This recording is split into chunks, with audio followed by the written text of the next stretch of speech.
Bon,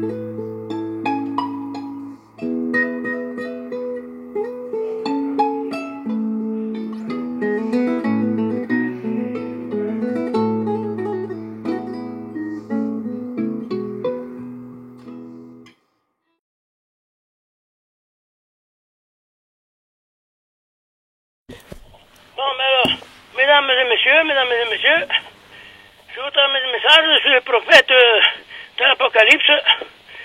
Maintenant, il faut arrêter la semence, s'éteindre à fond complètement. S'entraider et arrêter la semence complètement. Arrêter la semence complètement, sinon il y en aura avantage. Et attendre accueillir des extraterrestres, il y a un grand conférencier en Amérique qui pense encore essayer de recevoir. Ça fait des millénaires qu'ils nous guettent comme ça pour porter l'éternité et nous stabiliser. Et nous, on s'est pourris comme ça, vous comprenez? Alors maintenant, il faudra faire ça. S'entraider, prendre la sagesse, arrêter la maternité, arrêter la semence, abolir la maternité, arrêter de procréer, cesser de procréer complètement. Arrêtez de procréer complètement et il nous porterait l'éternité. Voilà, sinon, le plus raisonnable, c'est s'entraider et s'éteindre jusqu'au dernier. Il n'y a que ça de raisonnable maintenant. Vous comprenez? Ça devient trop dramatique, hein? On fait que des pauvres misérables, des martyrs. Le massacre des innocents. Ça revient comme ça. Il y a un nègre en Afrique qui pique, on voit des symboles qui piquent les mômes comme ça, comme des vraies bestioles. Non mais ça suffit, mais comment on devient maintenant? Il est grand temps d'arrêter ça, hein? Comprends?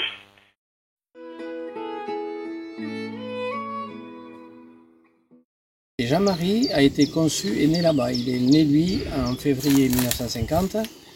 Donc c'était pendant ce contrat de travail entre 1942 et septembre 1950. Il a été conçu et né là-bas. Deux pères inconnus.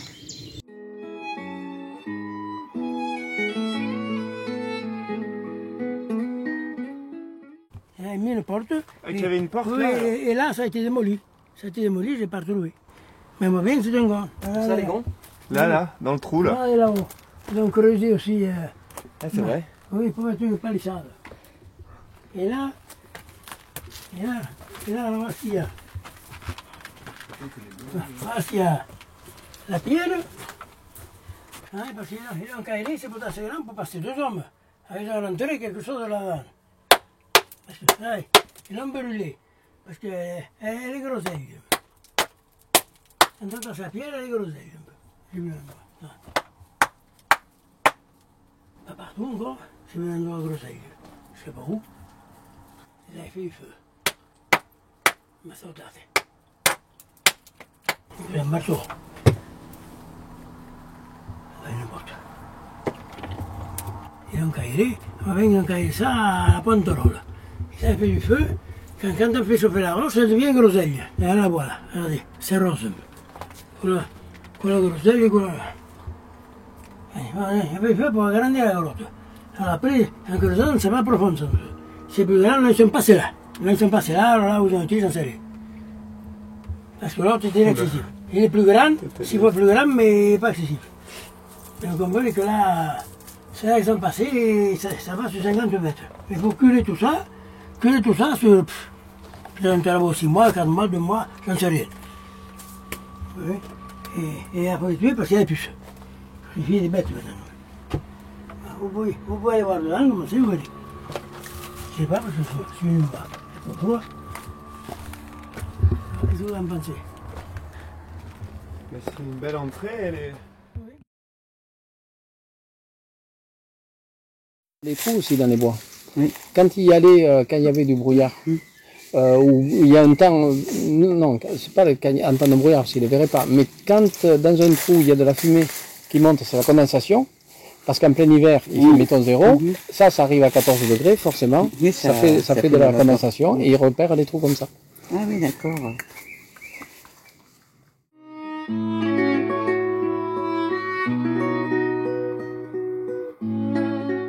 Non, ça a couru partout, ça a dû y avoir des lieux, oui c'est vieux ça. Ils ont fait des miniers, mais il y a 20 000 ans ou 2000 ans. Du temps de mon Dieu, du temps du déluge. Parce que c'est un peu que ça qui avait ça. Et ça l'a montré. Et quel jour? Le jour que le maire m'a amené les 10 commandements et les bénures. Ah oui. Ah oui, oui. Ça, c'est pas croyable. Le rêve comme ça. Bon, ça, on communique avec eux. C'est pas possible. Comme ça. Et c'est ça. Il faut arrêter cette putain de semence et stopper tout ça. Et retrouver le bien-être. C'est du beau. On va pas vivre longtemps. C'est là que ça s'est boulé? Tout était boulé. C'est là, là? C'est là, c'est là. C'est l'intuition de foutre deux coups de plus, donc je vais tout ça sur la gueule. Il va à 40 mètres, 25 mètres par heure. Il était bourré. Là, il y avait 25 mètres? Oui, bourré à moitié. Tout s'était effondré, mais on sentait comme une odeur de pourri. Et une pervente incompatible. Parce que les spéléos, ils sont venus un peu par ici pour voir. Ah oui, non, mais des morpions. Ah ouais? Ah, pas. Il y est, entendez-le. C'est lui qui t'en a. C'est lui? Oui, oui, c'est le mouchard, là. Maurice. Il vient couper le bois. Oui, il faut là. Il faut que je fouille, tu ne demandes rien.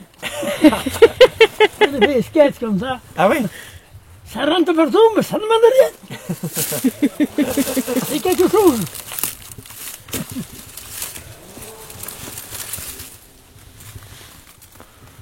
Les pains pourris, les pains pourris.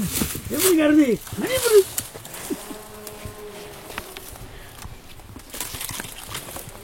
C'est toi. Ça bonne.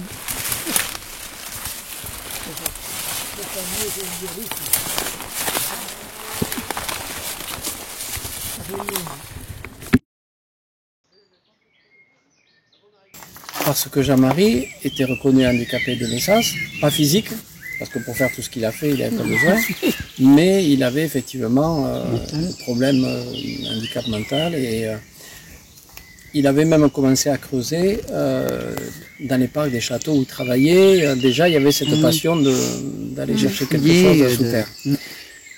Et ça a donné naissance à quelques conflits, donc à la gendarmerie, etc. Et ça finit par un internement.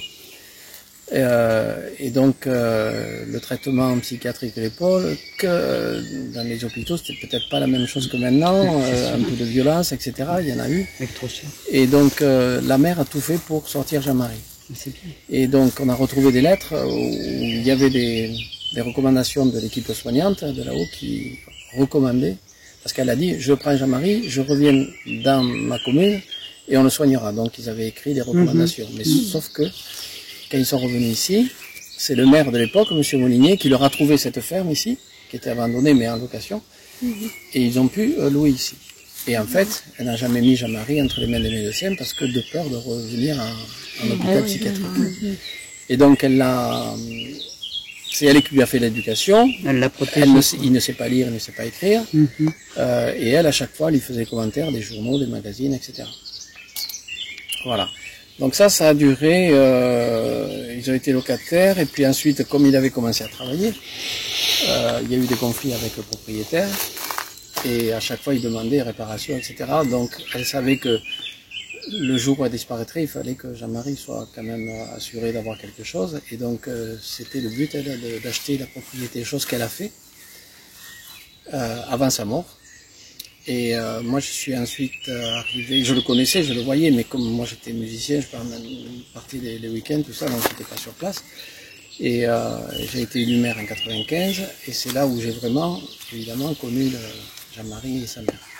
Et elle m'a appelé au secours, c'était en août 97, une grosse chaleur, où là, elle m'a appelé affolé en disant Jean-Marie n'est pas rentré. Il est allé travailler dans le trou d'Odile. Ça, je connais pas sur la carte où c'est. Et donc, ça voulait dire qu'il était parti dans une grotte et peut-être qu'il lui était arrivé quelque chose. Donc, je suis venu la voir, dans le taudis qu'on va voir. Et c'est vrai que la première réaction, c'est de dire c'est elle qui a besoin de secours, c'est pas Jean-Marie. En fait, elle était très malade, allongée dans un lit, et dans une hygiène un peu déplorable, quoi. Mais elle a dit non, Jean-Marie. Donc, on a fait les recherches et tout ça. Et j'avais un portable à l'époque, et donc j'avais donné mon numéro. Elle m'a rappelé quelques heures après, et Jean-Marie était rentré. Et très en colère qu'elle ait dérangé des gens pour s'occuper de lui. Et en fait, je suis revenu les voir, et après être calmé, etc., il expliquait qu'elle était malade, et elle prenait des somnifères. Donc le matin où Jean-Marie partait au travail, elle a pris les somnifères, elle s'est réveillée dans l'après-midi, elle croyait avoir passé la nuit, Jean-Marie n'était pas rentré. Donc ça l'a mis en colère et tout ça. Bon. Et c'est là que l'aventure a commencé pour moi, en fait. Parce qu'après, en août, elle a été hospitalisée. En fait, elle avait un cancer de l'utérus.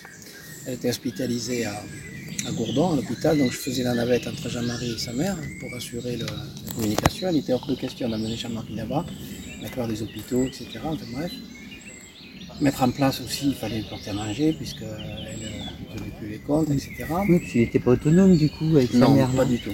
Ni compter, ni lire, etc. Et donc, elle savait qu'elle allait mourir. Elle est décédée en octobre. Et donc, quelques jours avant, j'allais la voir régulièrement. Elle m'a fait promettre en disant, je vous donne la propriété et puis vous pouvez vous occuper de Jean-Marie, tout ça. Donc j'ai dit non, ça ne se passe pas comme ça. On va mettre en place une tutelle pour faire la partie gestion, administration, etc. Comment ça se fait. Et puis voilà, Jean-Marie pourra rester là. Oui, mais il faut s'en occuper, tout ça, parce qu'il n'est pas autonome. Mais ça, la tutelle, elle sait parler chiffres, mais elle ne sait pas parler humain, ça c'est clair. Et donc, il a fallu que je lui promette 2 jours avant sa mort de m'occuper de lui. Et c'est comme ça qu'elle a été un peu, elle est partie sereine, quoi, en fait. Plus soulagée. Voilà, et l'aventure a duré jusqu'à sa mort l'an dernier.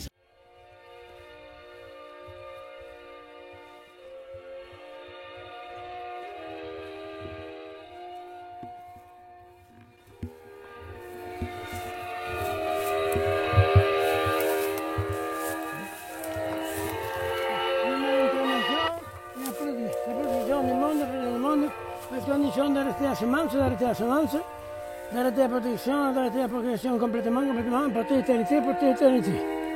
Je demande votre intervention. Au nom du grand Sodoron de Marie-Thérèse, du grand Sodoron, que le grand Sodoron nous protège, que le grand Sodoron nous protège.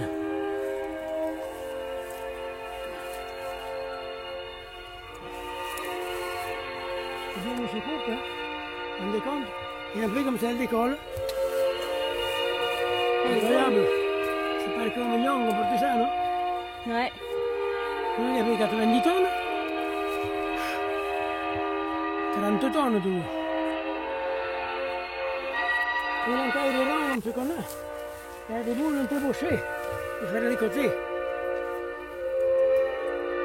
Mon Dieu. Il y a un copeau, hein?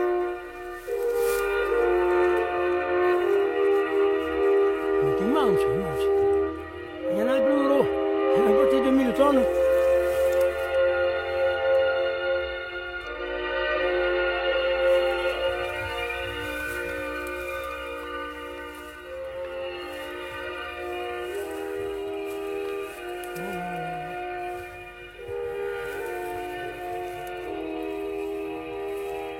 Ensuite, l'angle de la machine. Là? Là, le devant. On va bien comme ça, sans transmission de quoi. C'est un bout qui a pété. Et il a mis sous. Vous vous rendez compte? Il n'y a même pas de pelleteuse, il a vu ça. Oh.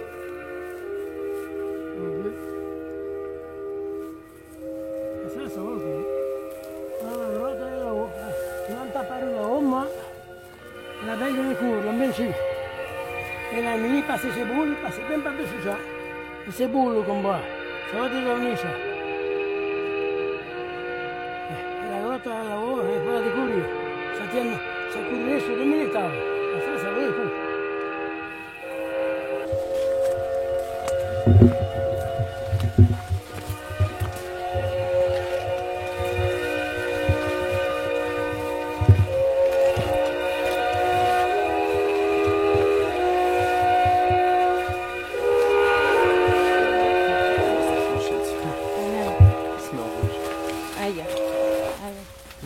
Les batteries.